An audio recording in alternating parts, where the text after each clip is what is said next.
What is a waliullah, saint of Allah?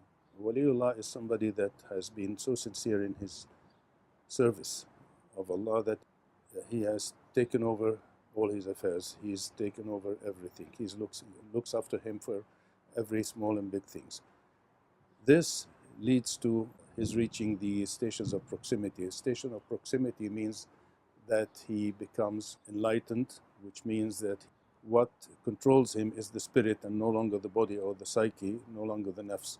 And that means that Allah takes over his vision, his hearing, and his every movement. And he sees by the light of Allah, he hears by the light of Allah, and he moves by the light of Allah.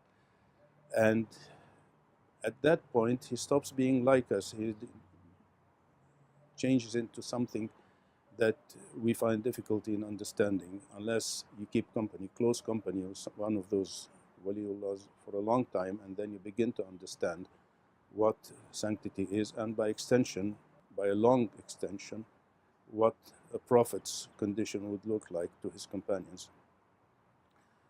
Now, a waliullah is somebody whom Allah has chosen to give him the great gift of knowledge, the direct knowledge of contemplation, the knowledge of the divine names and attributes which he sees directly without having to think about them or reflect mentally.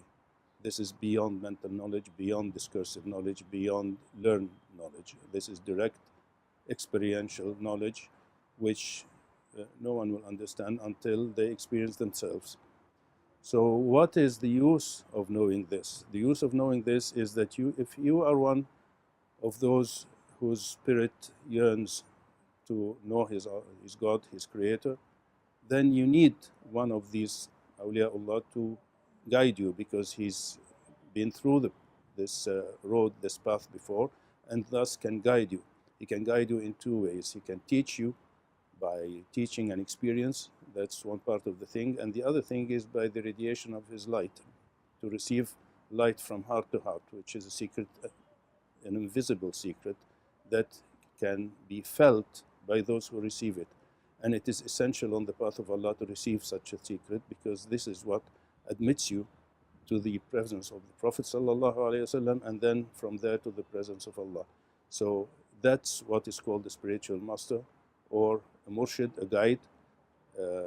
That is the qualifications of the people who are qualified to do this, which is to lead people into the presence of Rasulullah, and from there to the presence of Allah himself. They have to be awliyaullah, they have to have the inner eye, they have to be able to see inside you, they have to be able to diagnose your inward illnesses and to cure them. Otherwise, they're not qualified spiritual masters, they cannot be shuyukh or guides.